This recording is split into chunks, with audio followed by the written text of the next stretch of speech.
minute time limit. Shecky totally tanked. He tried and tried, but all he got were a couple of groans. Like you hear when people repeat bad puns. I guess his friends and cousins couldn't make the trip down from Schenectady. Our next comic comes from Long Island, says the MC. He's from a town called Long Beach, which, if you ask me, is pretty obvious. Of course the beach is long. You just said it was on Long Island. Makes you wonder, did the early settlers on Long Island forget to pack their adjectives? The only one they seem to know is long. This beach? Long Beach. This guy? Longfellow. The boat ride over from England? Long. The MC is working hard, trying to wake up the crowd that Shecky put to sleep. They chuckle. A little. Not a really great sign. I'm waiting in the wings, sweating up a storm, getting ready to bolt. Okay, let's bring on our final comedian. Ladies and gentlemen, put your hands together for Long Island's very own Jamie Grimm. The crowd roars. Well, my section roars, but today my section is pretty big. I roll up a makeshift ramp to the stage. I fiddle with the microphone stand, which both Shecky and the MC forgot to lower, so it's about 2 feet too high. And my brain freezes again. This time I can't remember punchlines or setups. I'm even having trouble remembering my name and what day it is, and exactly where I am and why. Hands trembling, I fumble with the mic, twist it out of its clamp. While I'm doing all that, I look out at the audience and see my entourage. The Smileys, Uncle Frankie, the diner crew, Mrs. Kenai, and my friends from school. Cool girl sees me seeing her and shoots me her coolest wink. And suddenly my brain reboots. Hi, I say when I finally wrestle the microphone free from the stand. I'm Jamie Grimm. Maybe you saw my picture on the men's room door. I pivot sideways to give them a silhouette. By the way, have you ever really studied a handicap sign? If you tilt it sideways, it sort of looks like a skinny guy with a ping pong ball head sliding down into a giant toilet bowl because he forgot to lower the seat. Anyway, it's good to be here for the Planet's Funniest Kid comic contest. I hear there are elimination rounds going on today all over the known galaxy, except on Vulcan. Those people don't laugh. They just live long and prosper.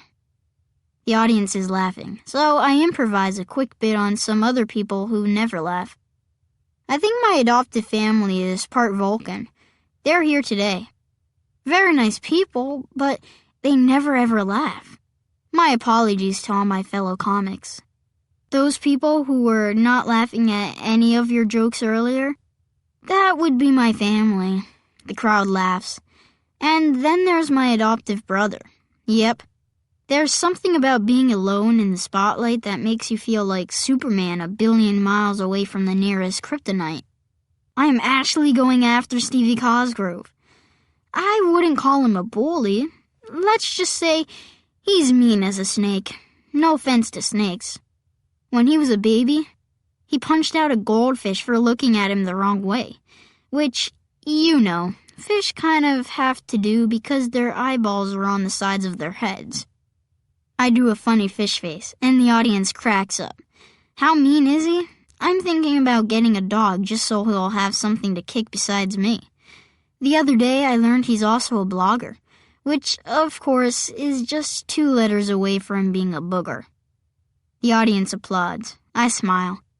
Because now it's time to make fun of the people I actually like. Chapter 56. Bringing it home. Then there's my Uncle Frankie, I say, gripping the mic with both hands. What a guy. Champion yo-yoer. What? You've never heard of the Yo-Yo World Series? You watch. It'll be a sport at the next Olympics. My uncle runs a diner out in Long Beach. There's a smattering of applause, led by Mr. Bradzecki and family. Oh, you've been there. Well, I should warn you, Uncle Frankie yo-yos while he cooks.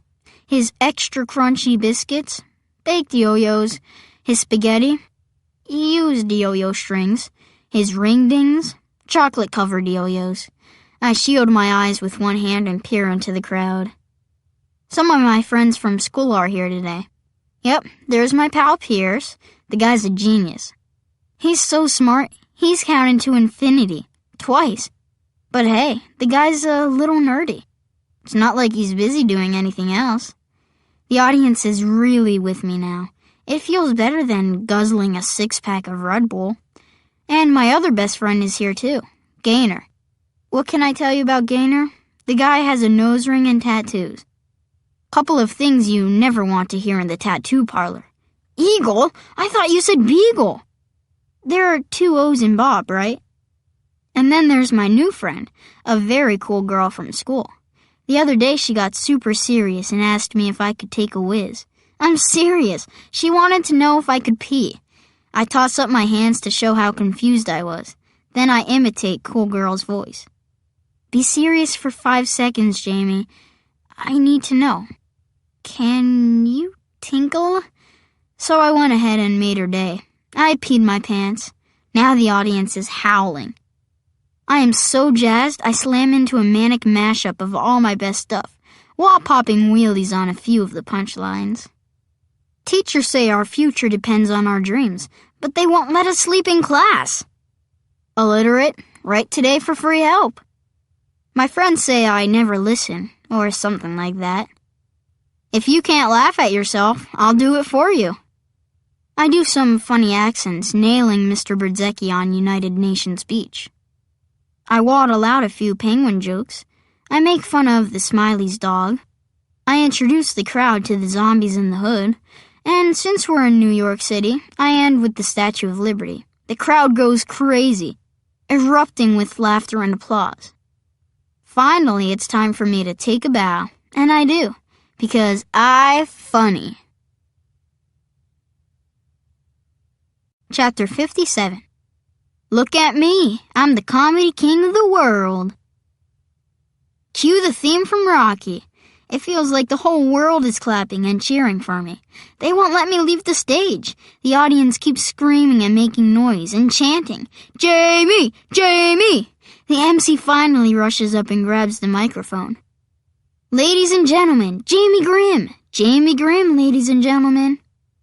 The cheering gets louder. The chanting swells. Jamie! Jamie! Jamie! Now the 3 judges storm the stage. They're carrying a trophy. Ladies and gentlemen, says the head judge, we're not going to waste your time announcing runners-up and all that monkey junk. The decision of the judges was unanimous. The winner, the comic moving on to the regionals, the funniest kid comic in all of New York State is the one and only Jamie Grimm. I take the trophy, hug it once, and wave to everybody. It feels unbelievably great. It's a miracle. It's magical. For a total of maybe 15 seconds. Chapter 58. Casualties of Comedy. I can see my friends and family's long faces from my spotlight on the stage. The faces look even longer when I go into the audience and get the close-up view. Suddenly, I understand what I just did. Remember how I said comedy was a great weapon to use against bullies? Well, it turns out it's a weapon so powerful that if you're not careful, it can also seriously injure the people you're closest to. Gaynor and Pierce, my 2 best buds, the best guys ever. I've never seen them look sadder. The Smileys are frowning even more than usual.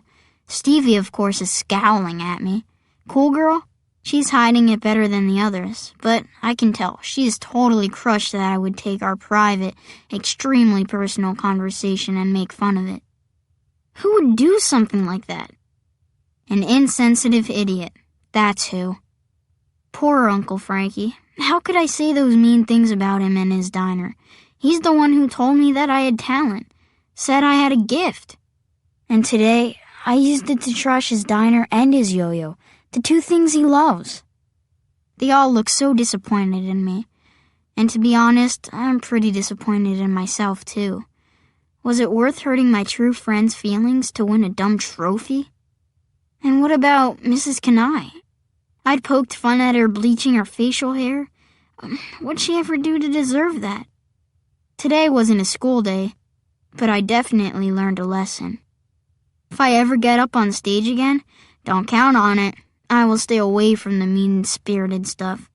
I will not make fun of my friends and family who did nothing but support me. I will never ever be funny at the expense of people I care about. Because if I don't care who my comedy hurts, I might as well change my name to Shecky and move to Schenectady. Yeah, I'm funny, but I also feel lousy. Chapter 59. Was it something I said? The car ride back to Long Beach from Manhattan is very long and very, very quiet. Once again, I'm crammed in the back seat between Stevie and his little brother. Finally, when we're on the Long Island Expressway, Mary, the youngest Smiley, pops up in the way back and says, "Jamie, remember that joke about bloggers and boogers?" Stevie shoots me a look to let me know that I will soon be dead meat on a spit. I gulp once and answer his little sister. "Yes, that was funny." "And we're Vulcans," says Uncle Smiley from behind the wheel. In the passenger seat, Aunt Smiley holds up her hand and spreads out her fingers like Spock. "Live long and prosper." Then the two of them, believe it or not, start laughing. It's a miracle. They do laugh. It just takes them about an hour to get the joke. It's like they have a built-in time delay on their funny bones. And that bit about Frank with his yo-yos, Aunt Smiley giggles, that was priceless. I always wondered why his biscuits tasted like hockey pucks, adds Uncle Smiley. "Oh," says Aunt Smiley. I think she's building up to an actual ha-ha-ha. "I liked when you made the funny fish face," says Stevie's little brother. "Mom, Dad," he says in a deep, dumb voice, which must be how he thinks his big brother sounds. "I'm going to the pet store to punch a goldfish and a guppy." Up front, Aunt and Uncle Smiley giggle. The two little Smileys chuckle. Finally, I pipe up. "So, you guys aren't mad at me?" "Of course not," says Aunt Smiley. "We haven't laughed this hard in ages." Even though she sounds like an embarrassed bird when she titters, she's making me feel way better. I guess all is forgiven. "You sure?" I say. "You're not just saying I was funny because you don't want to hurt my feelings?" "Of course not, Jamie," says Aunt Smiley. "You were funny." "Funny looking, too," says Stevie's little brother. "You keep making that fish face," adds his mother, "and it will stick." "I think it already has," cracks Uncle Smiley. They all do their bird laughs again. Tee-hee, tee-hee. "Oh," says Aunt Smiley, "I heard a good wheelchair joke the other day." "Okay, this is more like it. They're making fun of me. That's fair. Lay it on me." "Let's see," says Aunt Smiley, trying to remember her joke. "I can relate to that. Oh, right. 2 vultures were sitting in a tree. One sees a man in a wheelchair rolling down a hill. He taps the other vulture and says, 'Why, look, Fred, Meals on Wheels.'" Okay, it's awful, but the other Smileys, except Stevie, of course, are still tee-heeing. When we pull into Smileyville, everybody is there. Gaynor, Pierce, Gilda, and Cool Girl, Mrs. Kanai and the vice principal, Uncle Frankie and the gang from the diner. "Surprise!" they all shout. "It's a party!" cries Uncle Frankie, hoisting up a huge bottle of orange soda. "To celebrate the funniest kid in all of New York State, my nephew, the one and only Jamie Grimm. But instead of having ice cream and cake, we're having chocolate-covered yo-yos." Yes, he swung by the grocery store and bought every box of ring-dings and ding-dongs he could find. Guess he's forgiven me, too. "You know the secret to staying young, Jamie?" says Uncle Frankie. "Yo-yoing while you cook? Your fish oil capsules?" He shakes his head. "Nope, being able to laugh at yourself. So thanks for keeping me young, kiddo." What a party. What a night. The best I've had in 2 years. The best since the night I lost everything and everybody I ever loved. Chapter 60. An even bigger and better surprise. The next day, things go back to normal. Zombies in the neighborhood, school, a couple of jokes in math class, mystery meat in the cafeteria. In other words, life is mostly pretty good. As life goes. That night, Cool Girl and I meet up on the boardwalk. Just to sit and chat. So we chit. Then we chat. I bet we could chit-chat and chat-chit all night long and still have stuff to talk about when the sun came up. Because when I'm with Cool Girl, I feel free to talk about anything and everything. And she'll listen. And then she'll tell me all sorts of incredibly weird stuff and ask the most insanely bizarre questions. Like I said before, with her, there is no editing. So I'm trying to be more like that. Just blurt out whatever's on my mind. Like the operation. The doctors say there's an operation I could have. And you could walk again? Yeah, cool. I guess, I say. But it's supposed to be dangerous.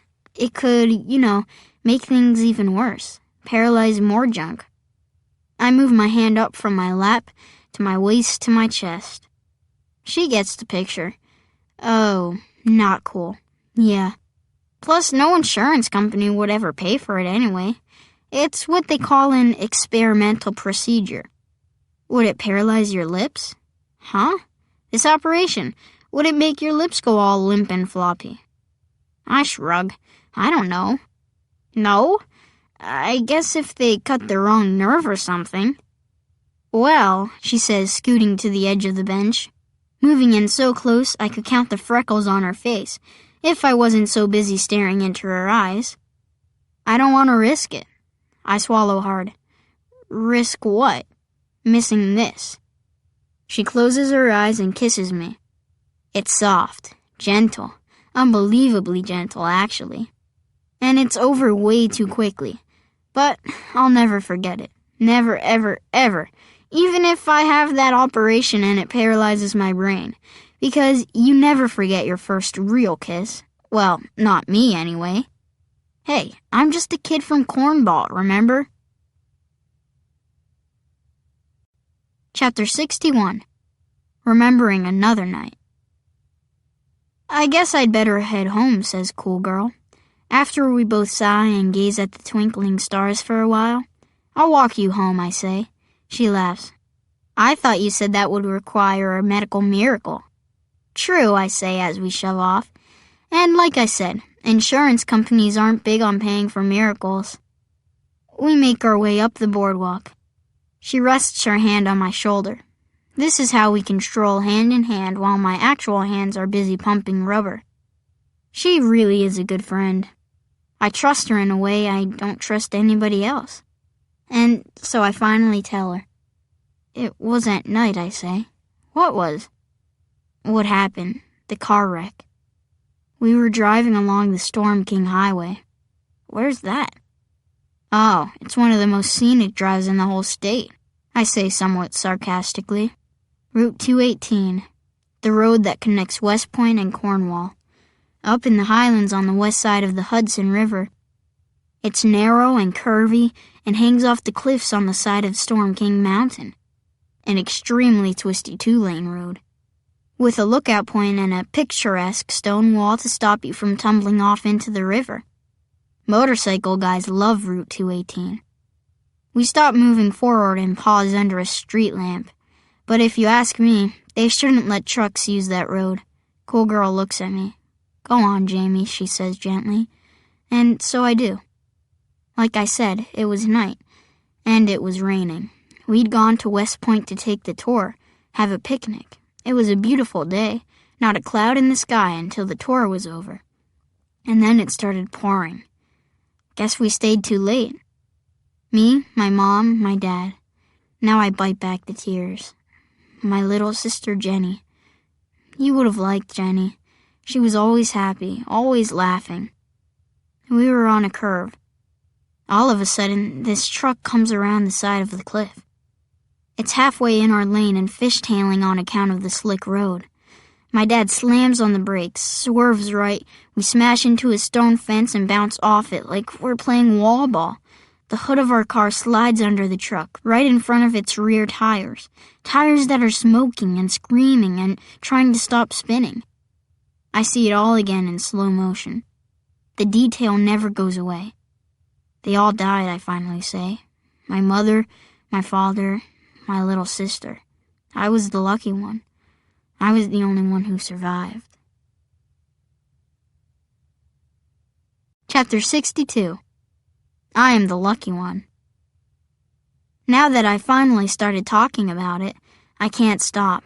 Believe it or not, the truck driver wasn't hurt at all, even though his cab slammed into the cliff and the nose of his big rig crumpled like something in a cartoon. He was the one who called 911.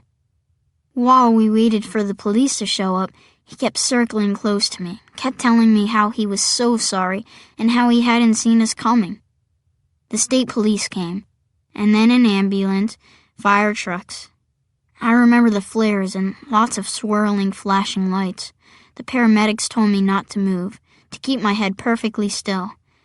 That's when I realized I couldn't move, at least not my legs. While they were working on me, steadying my head, moving me to the backboard, I kept asking people, "Where's my sister? You have to find my sister." Cool Girl is kneeling beside me now. She wraps her arms around me and holds me tight. "I'm here," she says. "I'm right here." They told me to calm down, not to move. I was flat on my back and the raindrops kept falling straight down at me. "Where's Jenny?" I kept asking. Finally, a police officer in a Smokey Bear hat, all wrapped in wet plastic, leaned in and told me, "She didn't make it, son." That's when I blacked out, I think. I don't remember anything else, except for the rain. It kept falling into my eyes, washing away my tears. Cool Girl squeezes me harder. She holds me like she'll never let me go. She holds me like I've needed to be held since that horrible night out on the side of the Storm King Mountain. She's crying for me, I guess. I'm crying for my mom and dad, and for my little sister Jenny. Chapter 63. Back to semi-normal. After I pour my heart out to Cool Girl, I actually feel better. You think I should have done it sooner?